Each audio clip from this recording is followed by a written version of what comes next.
people. It'll be readily available afterwards.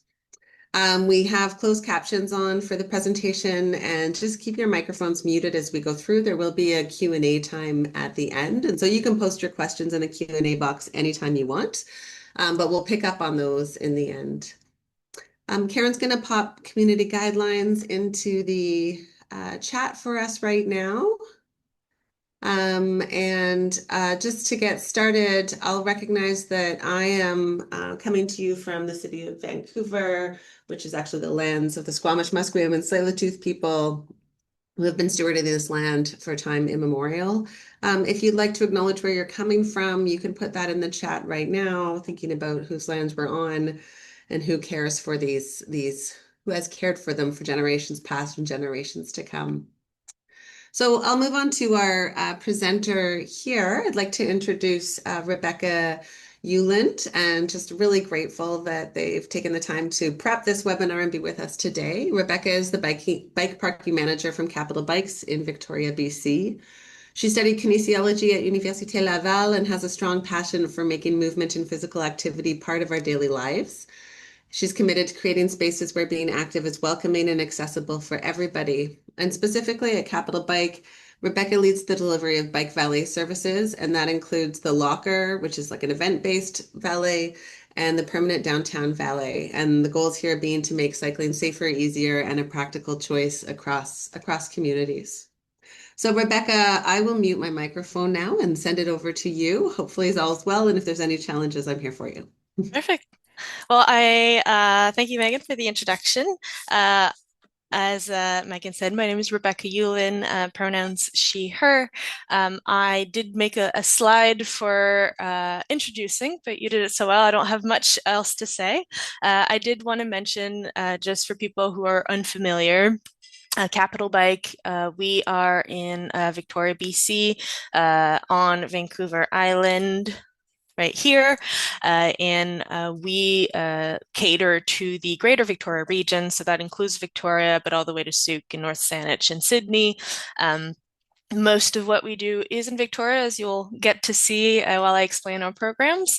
But Capital Bike does bike parking services, but we also do educational classes with adults and kids. We also do rides and a bunch of different celebration events of cycling in Victoria and Greater Victoria.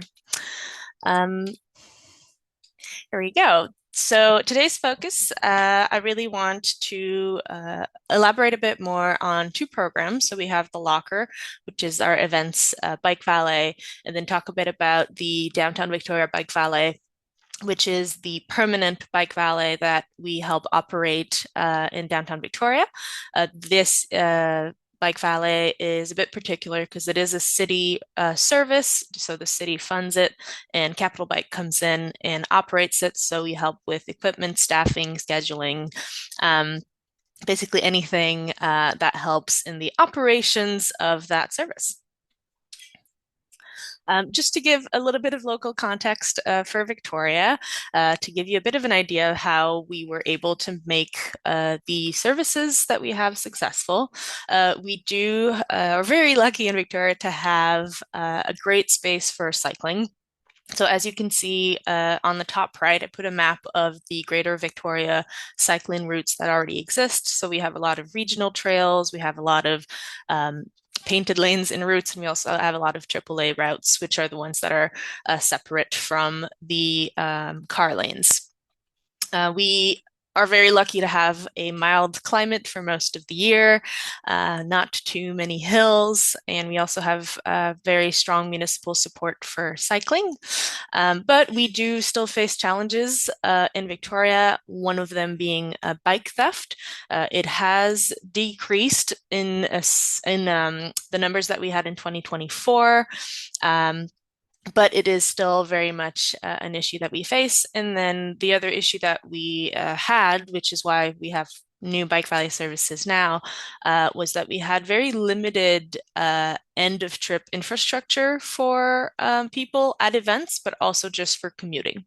So that's kind of where the idea of bike valet came from for us, was at events, but also for commuters and also around bike theft. We wanted to find a solution to help with that.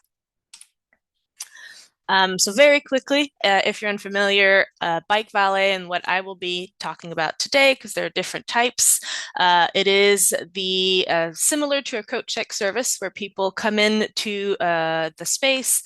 We will give them a tag and we will put it on the bike and they'll receive a smaller tag. They'll go enjoy their event or do their errands, and then they'll come back, give the tag, we'll go find their bikes and give the bike back. Very simple transaction. And there are typically two types, the event bike valet and the fixed location bike valet. The locker is our event bike valet service. We have it works in a very specific way. There are very many different types of event bike valets that you could run. So I'll give you a bit more background on how ours works. So we have all of our equipment wrapped up in a minivan that we use for storage and also to bring equipments to and from events. And that equipment is mainly our bike racks. You can see on the pictures, we use some triathlon racks that are collapsible that fit basically the length of them when they're collapsed is the width of a minivan. We have our racks. We have some collapsible snow fencing, we have tents, and then we have our tags. We've got other bits and pieces, but those are the main components of how our service worked. And then the bike valets will be run by trained staff, but also volunteers. And those volunteers will either be Capital Bike volunteers that'll volunteer for other things Capital Bike does, but will also work with event volunteers. And we'll do a very wide variety of events. So from something like farmers markets, like you see at the bottom left at Market Square, that's a 20 bike capacity bike valet with only one staff. And we were only there for the afternoon, evening. And then we also do some events like Rifflandia, which is a big music festival in Victoria. That's this picture in the top middle, where our capacity is about 600 bikes. We are there for 4 days, and we are open from early morning to 1 a.m. So very wide ranging, and we'll do festival, sports events, markets, a bunch of different types of events. And sometimes we will try to do events that are also related to cycling, but that's not something that we limit ourselves to. When we started in 2022, those are the events that we chose first, because those were the events that we knew there would be a big cycling community coming together, and we knew there would be bikes to park. So one of the first events that we did was the TC 10K and the Royal Victoria Marathon, where a lot of people, those are races, but a lot of people will use their bikes to warm up for a marathon. I would never do that, but a lot of people do. And that's what those pictures right here are about. So just to give you a few numbers of our 2025 season, our last event was last weekend. So this in 2025, we did 53 days of events across 31 events. We parked more than 8,000 bikes, and we had about 1,000 hours of staff time and about a little bit less than 500 hours of volunteer time. So this season was very big. We were able to service multiple events in multiple municipalities. And every year the service grows. In 2022, we started with, I believe it was 5 events for the same period of time. And all of it was run by volunteers because we didn't have the financing to have full-time staff. I only came in at the beginning of 2024. And at that point, the service was big enough that we were able to apply for grants with the Ministry of Transport, but also with the BC Cycling Coalition to help us make our service bigger. So, how the service works, I'll say there's three sides to the locker. There's the patron side, which I explained earlier. There's the event organizer side, and then there's our side of the planning. For the event organizer side, the way that we have it is we have a web page that people can go to and give us all the information about their event. So, how long they would want us there, how many bikes they'd want to be able to park, how much space they can give us, if they'd like extra services, like they want, to do gear check, or they would want to be able to take bikes, scooters and stuff, but also little trailers or any little bits and pieces that aren't necessarily in the basics of bike valets, but that sometimes we're able to accommodate. And once we've received those information, most of the time, and as long as we don't have multiple events going on that day, we will be able to add them to our schedule, send them a quote, and depending on the organization and what they want, the amount that we'll ask for will be different. Capital Bike gets funding and from grants as a whole. So organization-wise, we do have some funding that we can put into this program. So that helps us keeps our costs low nowadays. When we started, though, we got a grant to buy the equipment. So buy the bike racks, the tags, and the tent, and worked with volunteers. And we were able to do a few events of smaller scale, as I mentioned earlier. In the pictures that I've shown you, I just wanted to give you a bit of an idea of the wayfinding and signage that we have to help people find the valet, because that's an important part of it, so that the patrons can follow the signs and find you. Another picture of our bike racks and of our table set up with racks. And then just a photo of Riflanda. A bit more information about how this works, and then I'll move on because I know some of you would be interested in our other program. For the locker pop-up event bike valets, one of the things that is particular about the way that we do it is we have some permanent tags. So they are, I have some right here. They are basically two sturdy plastic tags with a carabiner in the middle. And we have a system that we use that uses color, numbers, and letters to help us keep the bikes organized when we're in the corral. And that is a system that a lot of people use slightly differently. Some people have people sign in when they get to the valet.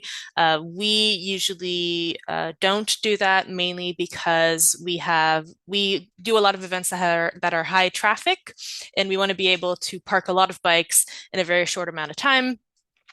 So using the tags is our way of identifying that the bike and the person match together. Just very quickly, a little bit of testimonial on why we've found that the service mattered. It really helped. We've seen since it started in 2022, it really helped establish bike valets as a standard of service for Victoria events. So most major events now will offer bike valet parking in some way. Some will go with us, but a lot of them will have developed their own method to do their valets. And that is something that is very, very lovely to see. I've helped some events when they can't necessarily afford to have us at their events kind of find ways to make it work for them. And increasing visibility of bike valets at events then kind of creates this sense of expectation that bike valets or different bike parking solutions are essential, pardon, for these events. And I've been doing this for 2 years, and I have, for the most part, only received positive feedback from people coming to park their bikes, telling us things like I wouldn't come here if you weren't here, or I wouldn't have brought my bike because I would have been afraid that it would get stolen. Bike valets have a very positive impacts. To attendance to events, but also helps helps people get to events in a way that is less frustrating, especially if you're in an area that doesn't have a lot of car parking. And it provides a convenience and a peace of mind for riders.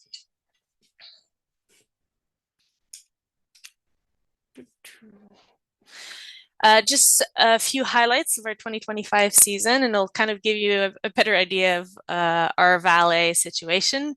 As I mentioned, serve very many different events.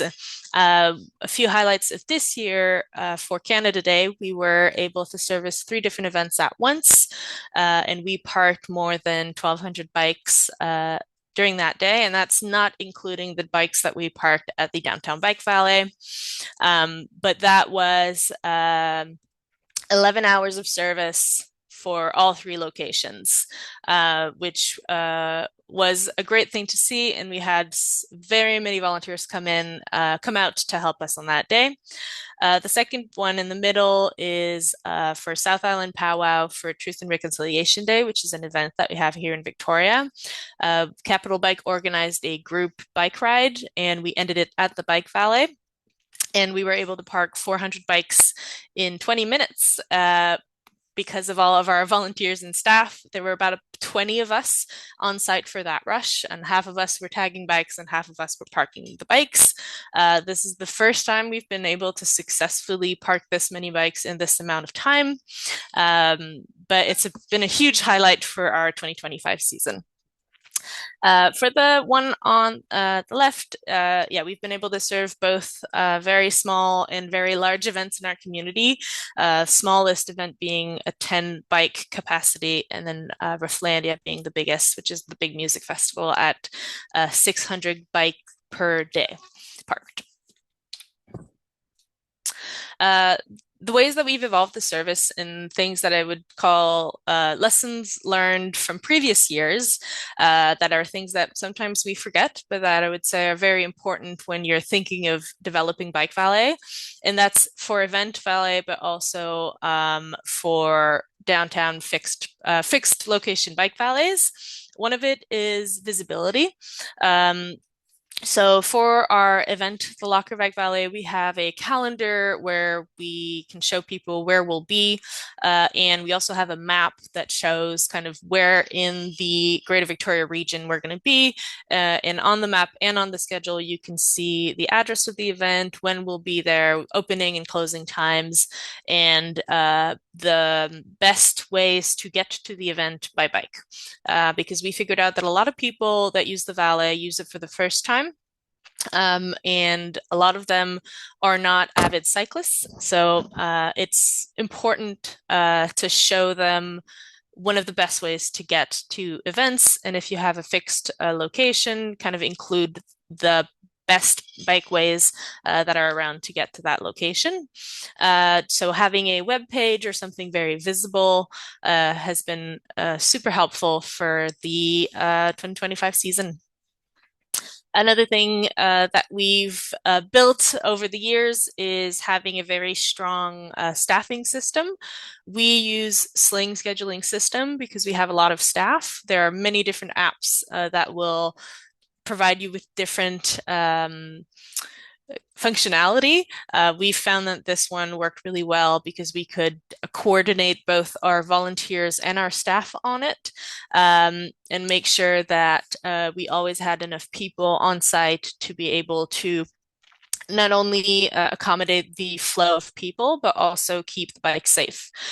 So for events like Rifflandia or TC10K, we have a higher number of bikes. So we want to have a higher number of people on site so the bikes are kept safe. We've never had a bike stolen, knock on wood, from any of our events and the downtown bike valet, but it is something that we are always on the watch for. And that's why we make sure that we never have somebody alone on site for their safety and also the safety of the bikes. And I mentioned the minivan earlier. This is a new innovation for us. We used to rent motos, which is a car share here in Victoria.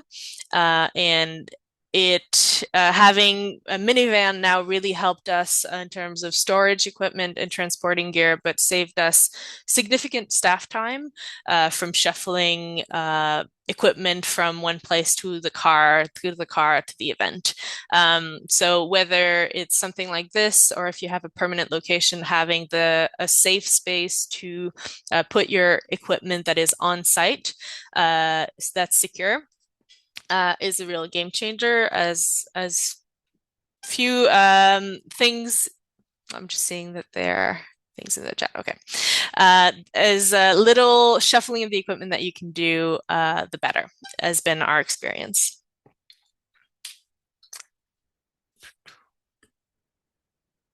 Here we go. So if you have any questions about the locker, any points that I haven't touched down, feel free to put your questions in the Q&A. I'm going to talk a little bit about the Downtown Victoria Bike Valet now.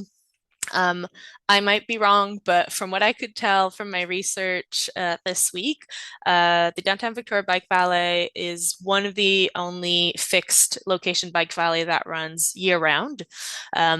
So we are situated next to City Hall on Pandora Street in Victoria. Pandora Street has a AAA bike lane, so the location was selected partly because it was near the bike lane, also because, as you can see in the bottom picture, the space is open outside, but also covered. So even though we do have mild weather, we have quite a bit of rain. So it was chosen so that the bikes and staff could stay dry, and it would give us enough space to park. The capacity right now is about 200 bikes a day. So the way the Downtown Bike Valet works, that is slightly different to what we do for events. We have more ins and outs at the Downtown Bike Valet, and a lot of the same people come because we have a lot of commuters. So we'll have a lot of people come in around 9 or a little bit before 9 because they're parking for their jobs, and then we'll have a lot of people stay the whole day. And then we'll come back at the end of the day. And then we'll have, in the summer, mostly a lot of ins and outs of tourists, tour groups, bike tour groups that'll come and park their bikes. So from the most recent stats, sorry, I keep getting my microphone. From the most recent stats, we have kind of a 50-50 commuter to I will call them travelers, where they're not necessarily coming to the valet to park for their job, or for the whole day. They're kind of just coming in to do errands, or they're visiting the city, or whatever other reason they're coming to the valet. We use the same tag system that we use for the locker, that you can see on the bottom left. The big thing that we have different that we are able to do, just because we have a bit more downtime because of those commuters during the week, we use a tagging system that you can see on the right on a computer called Tag Tracker.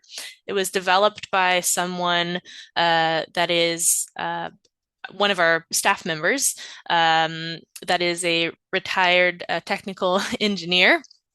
And what this system allows us to do is when somebody comes in, we will input the color letter and number of their tag, and that will capture the data of when the bike came in. And then when the person leaves, we'll enter that number again, and the system will be able to give us when the bike came in, how long it was here, and when it left. And I don't have the data yet for 2025, but in 2024, we parked around, on average, 202 bikes a day. We are open longer hours in the summer and then shorter hours in the winter. But on average, that's kind of what it amounts to.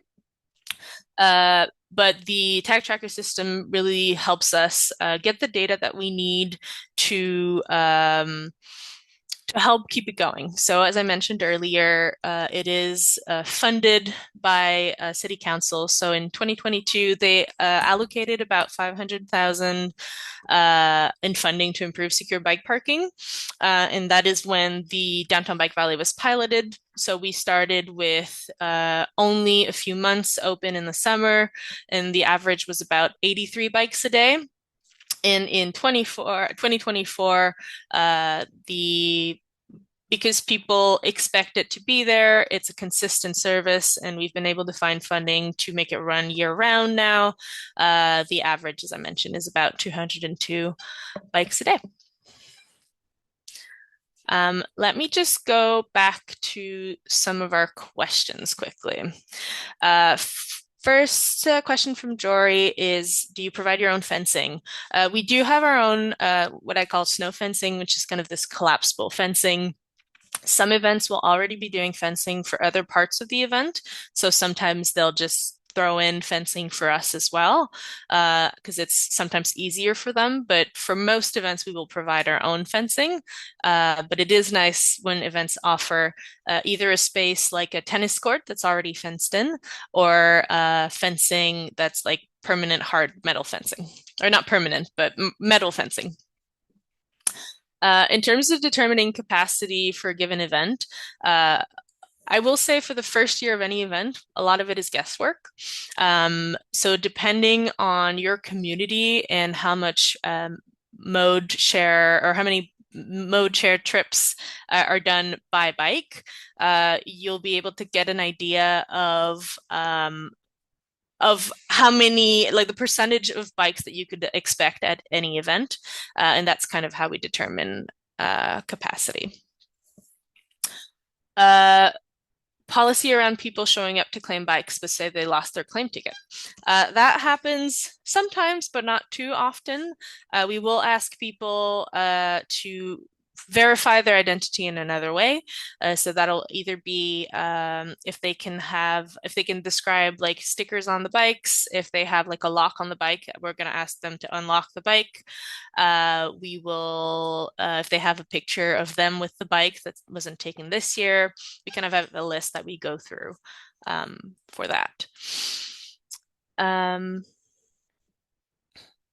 Yes, the minivan carries all the equipment, including the racks and the tent and the signage. And we decided on the minivan, and we kind of did pare down our equipment just so that it would fit in that as well. In terms of the permanent bike valet tags, I will give everybody my email at the end. We just used our local printer. I do have some templates that I can send people if you're interested in doing something similar. And I think that's all the questions for now. Here we go. Lessons learned in terms of bike valet. I've learned that it's super important to be flexible in pricing. So every year we try to come up with like a specific like cost per hour, something like that for events. And it's something that, because there's so much variability in the events, so in capacity, will we have help from their volunteers? Will they provide fencing? How long are we going to be there? Are we going to be there for multiple days and they'll help us with security during the days, or will we have to go up, set up and tear down every day? We being flexible in that pricing, as hard as it can be sometimes, has really helped this service stay affordable for event organizers. So we've been able to do something to give out the service for certain events, and then some events have a budget that they have to spend on something like a green initiative, and Bike Valet fits very well into that. So we try to be flexible around that. Um, Visibility matters extremely. So if you can put your valet in a high traffic area, closest, if it's an event, to the entrance as possible, having some big wayfinding sign, being on the event organizers, or in our case, on the city website for the downtown bike valet. Um, just being where the bikes are is kind of the first step when you're starting out. And um, Starting small is another thing that we learned. For the downtown bike valet, we started with a small pilot for a few months to test it out, to see interest. We did a survey to ask people if they were interested in more. And turns out they were, and that's how we were able to convince the city on having more funding for more months. In terms of staffing, being flexible on if you're able to afford a core staff of trained people, it saves you a lot of time at events because you don't have to retrain your volunteers every time. But we've found that a mix of staff and volunteers has always been the best approach for us. If we could afford, to pay staff for everybody, that would be what we would do, of course, but we have an amazing community in Victoria that are ready to step in and help volunteer. And usually they'll just come in for the parking the bikes part. So we'll have our paid staff do the setup and the tear down and the bringing of the equipment and all of that. And we'll have our volunteers come in just to help with the rush of parking and tagging bikes. In terms of reporting, having as many metrics as possible is great. So for the downtown bike valet, having the tag tracker give us as much detail as we can has been amazing in helping us get funding and justify funding for these opportunities and these types of programs in the future. So numbers of bikes parked, if you have any testimonials from people, surveys on mode shift. So how did people get to the valet? How people, would they have come if you weren't there? Did this replace a car trip? Those types of details have been really important in terms of justifying funding and finding funding for next year's. A few things that I would say on other lessons learned, just keeping the barriers as low as possible. So we offer the locker and the downtown bike valet free of charge for the users. So Capital Bike in the event organizers, or the city in the downtown bike valet's case, will be the one fully funding the service. You can choose to operate at a small fee. We have other people in BC that do that, and it works well for their community. We've found that for Victoria, as the experience being as simple as possible, so not having to deal with cash or card, and it being extremely simple to park your bike, has been really essential in making the service the success that it is now. Um, just wanted to talk a little bit about the bigger picture. I mentioned earlier that I haven't seen a lot of fixed location bike valets across Canada, but I know there's a lot of different bike parking solutions that are tested all across the country. I saw that Cycle Toronto has something for event bike valet. I don't know if that's still running, but I got a chance to use it when I was in Toronto a while ago. There are many different bike valets popping up in BC because of the BC Cycling Coalition Bike Valet grant that happened last year and this year. So I guess the vision that we would love to see, and I am happy to help out with that if anybody wants advice on how to get started or are kind of looking to answer some questions around bike valets or other alternatives around bike parking. We saw a need to really help. We saw a need to really help with end of trip safety for bikes. We have a lot of electric bikes are becoming more and more common. Even in the what we call normal bikes, regular bikes, they're becoming more and more specialized. So people spend a lot of money on their bikes and they want a secure, safe spot for them when they get to their destination. And so bike valleys have been pretty essential in doing that in Victoria. Um, yeah, so that is what I had in terms of presenting the service. If you have any questions, let me know. I just wanted to go quickly around I put a few links on the Q&A page.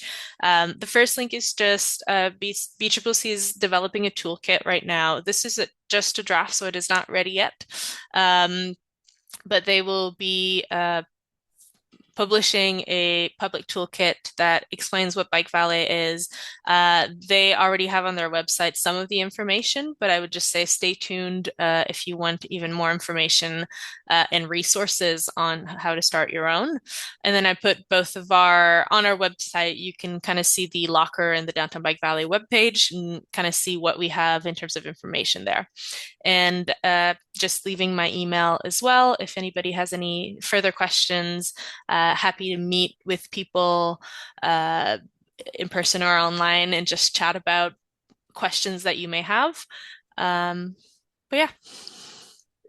Wow. Okay, thanks so much, Rebecca. I feel like you're super pro at delivering content over the webinar and super pro at the Bike Valet world. And you handled lots of the questions while we're doing it, but I think more will come up as we are coming through there. So just like, I want to just say a few things as people, but look at all that. Thank you. You're getting, I love these animations. Um, I'll just say that when I sit in meetings at all different audiences and levels of government, people are all talking about bike parking in transit, bike parking at events, bike parking as a deterrent, bike parking now that we have these more expensive bicycles, bike parking for different shapes of bicycles. And so I just want to emphasize that in rooms that I never thought we'd be talking about bike parking, other people are bringing it up and bringing it forward. So that I just feel like you're ahead both in terms of your initiative and also I really noticed your sort of quantification or reporting out on things and tracking of things. So having that all in one place, what something that stood out for me as a factoid was more than 8,000 bikes last year, 5,000 of them whatever, regular and 3,000 oversized. And I guess maybe can you just qualify that oversized? Like I imagine that means cargo bikes and long tails, but does it mean Sure. e-bikes are oversized too, or? Yeah, so the way we do it at the events is basically anything that can't go on our triathlon rack. So that'll be e-bikes, bikes with trailers, scooters, long tails, kind of anything that's too big or too heavy that usually has a kickstand that we park in a different section of our bike valets. So we'll always kind of have these two categories, mainly that separation is mainly just so we can separate them on the day on site so we know which section they'll be in our big space. For the downtown bike valet, we'll actually do, and we could do this at the events, we haven't yet, but that's something I'd like to do next year. At kind of mid or when we're at our fullest capacity, we'll go over every bike that's in the valet and kind of do a tick next to the type of bike. So we'll have some data on the bike type that's on site. I don't have the numbers yet because it's something we started doing a few months ago, constantly making it better in terms of collecting data. The data that we do collect on site is regular versus oversized, but where we're trying to go is having a bit more information on bike type kind of subcategories of that. Mhm. And then the other thing that we're trying to do is, which we do get with our tag tracker thing at the Downtown Bike Valley, is how long bikes have been with us at events. It's usually easier with events like the Royal Victoria Marathon, where people all come in at once for the start of the marathon, and then they kind of trickle in back as they finish. Yeah. It's very different type of people that use the service. Yeah. Thank you. Yeah, and I imagine you see different people at different settings and different sort of blends of bicycles at different ones of these settings. Um, so let me just see. I thought I had one more question. Oh, no, I guess I just want to acknowledge, we'll do this question from Gordon in the chat, but I just want to, oh, I know, acknowledge that when I've used the one in downtown Victoria, which for those people, I think that was a cross, but oh, thank you, Miranda. Maybe I'm not on the right screen. I'm supposed to manage these things. Um, I just want to highlight that your permanent staff at the Downtown Victoria Bike Valet are lovely, personable people. And you know those experiences in life when you're like, oh, I like my barista because they know my name and they know my order. I feel like that's the story that I get about the staff that are at this downtown bike valet as well. So those commuters are like, oh, it's that person who's here every Tuesday and like really Yeah, checks my name and that makes a difference. Okay. So if we want to do, if comment on that or Gordon's question is there, and then I'm going to find this Q&A that I haven't sure. been I mean, finding. I will, all I'll say for our staff, if I feel incredibly lucky to have the staff that we have. They, everything that you say is true. They are, yeah, they love their job. It's not a, most of them will say it's not a hard job. Most people are happy to see you.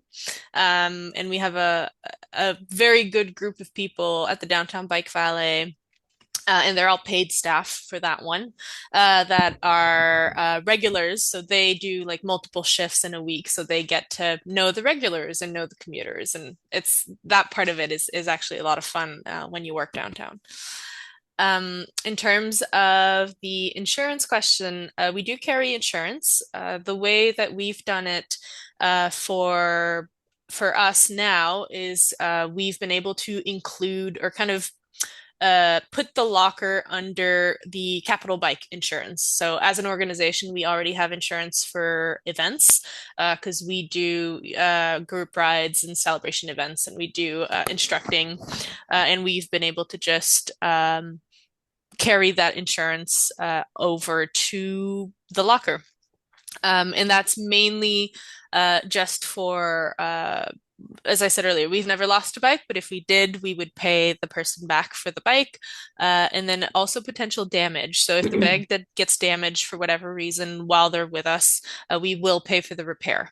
So those are the two things that we'll cover. We won't cover, and that is in our terms of service on our webpage and on the table when you park your bike. Anything that's like not attached to the bike that you kind of just left on the bike, we won't cover if there's any damage there because we're really only responsible for your bike, the bike itself. So people are fully aware when they park their bikes with us. That is the deal. Wonderful. Thank you. And there was another question on insurance in the Q&A part, but there's another Mm-hmm. question in the Q&A that I will just read to you. We've been exploring how to build a bike valet in said small community, but it's been challenging to get traction. Based on your experience, what advice would you give to a small advocacy group trying to launch a bike valet from scratch in terms of partnership, staffing and volunteers, and funding and grants?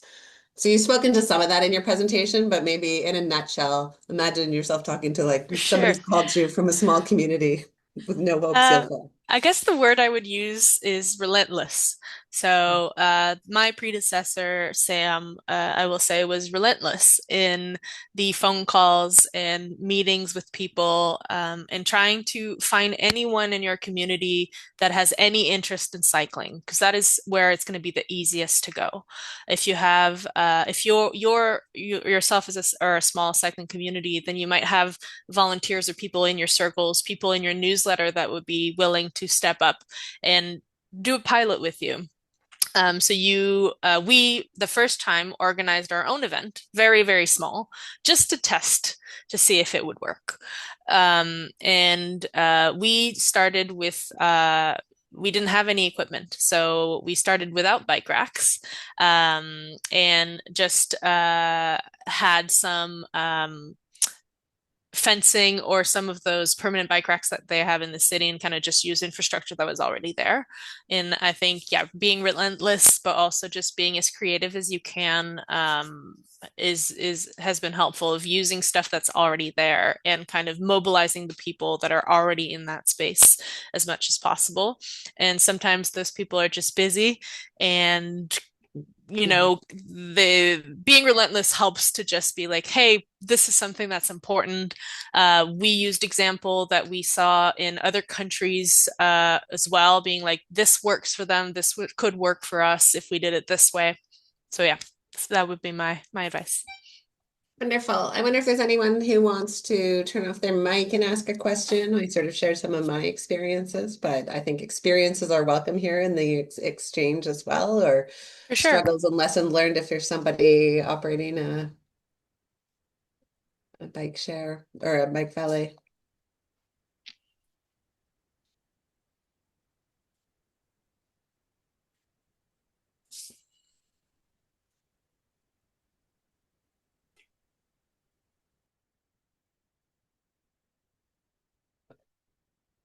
Rebecca, did people ask? Oh, Amanda, go ahead. Yeah. Hi. Thank Hi. you so much, Rebecca. That was really, really interesting. I've used Bike Valet a couple times in other areas, and it's always been like just so nice to just drop off your bike and go. Hmm. I was curious about like you talked a little bit about your longer term vision and kind of developing this in other cities. I was curious about your vision for it, kind of like I guess in Victoria or very broadly in like the much longer term, like recognizing that a big part of the need for this is the fact that we don't have good bike parking and secure bike parking and easy to use and all of Hmm. that. Is it something that you see changing longer term? Like, is there infrastructure that cities could put in place that would reduce or eliminate the need for it? Or is it something that, because, like just thinking about, Yeah. the ability to, not like be able to use it at any time of day and use different Yeah, locations and that kind of thing, but then also the benefits and kind of like the human touch almost that you get from for like sure. using your thoughts there. Yeah, thanks for your question. I think for us, what I can see in the future is what will work best is really a mix of different bike parking solution. So bike valet is really just a small part of what we could offer. What's nice about bike valet is you can do very high volume, very quickly, which you can't really do if you have like a overnight parking cage, which we do have some of, not much in the city, and that's something that I know city is working on developing. But I think, yeah, making sure that you have kind of a mix of different secure bike parking options is nice. I know that if funding permits having more bike valet locations of the fixed variety in Mhm. Victoria is where we want to go. But again, that's always a question of funding and finding the staff and the time in the right location too. Sometimes it's hard. It takes a while to figure out, okay, where can we permanently take over? That'll be the best space. We got lucky with the Undercroft, which is right next to City Hall. Um, but yeah, I think in the future we not only want to see more location of fixed bike valet parking, but I think keep pushing still for better cycling, bike lanes to get to those important centers. And then once those centers are identified of like high volume, making sure that we have those options in place. So I know that another thing that we've been working on with the BCCC is bike lockers. So you kind of rent it out for the month or something like that. So this is something that we're in conversation with, and we'll see if it happens. I'm hopeful. Great. One more quick, and I was wondering that question about Victoria. It's not too big, but it is still in one corner of the downtown area. And Yeah. so sometimes it's not the most convenient. Quick question, when your minivan is parked, do you have a permanent headquarters for it, or is it like it lives in someone's driveway? We do. So I'm currently at our office on Hillside. So we have a very small office, but we do have a parking spot for it. So that's where it lives. Okay. But as soon as now that the season's over, now after I've done the equipment prep, it'll go live at our executive director's house. So just for context, Capital Bike is very small. We only have 3 permanent staff. And then everybody else that we have around our orbit are, incredible part-time casual staff and volunteers. Wonderful. Okay. Well, I think I might just wrap us up because that's peaceful for everybody if we can imagine that. Um, I think Rebecca, thanks for being so available and in touch. And I think, Victoria is one of those like cities that's out ahead on this in terms of what they're doing. And I think a place where a lot of people can learn. So I just want to thank you for being really forthcoming in your challenges and learnings, because I guess the hope is that hurdles will be lighter in other places. This is all part of, for those of you who don't know, part of the webinar for the capacity team. And we're kind of interested in this question about why some things work in some cities and not others, and how to sort of, or what's happening in some places that other cities can learn from so that things go smoother and faster in their implementation. We're interested in all kinds of sustainable transportation interventions, but especially around all ages abilities, bicycle networks, and speed management interventions. Those are sort of like built form aspects, but also the programming and sort of softer measures that support them. And I think that's where Bike Valet was a really excellent example of that. So this webinar will be posted on CapaCITY's website, where you can go, and we do offer these kinds of webinars. If you have ideas or requests for webinars, things you'd like to hear about, please don't hesitate to be in touch. And Rebecca, thank you so much for your work in organization and your knowledge that you've brought here today. It really set my morning off right. I had a lovely bike ride into work this morning, and did not get a bike valet to park it at, but it was just a really lovely kickoff to my day. So thank you so much. And thanks to everybody who came today. Thank you everyone for coming to the webinar. Wonderful.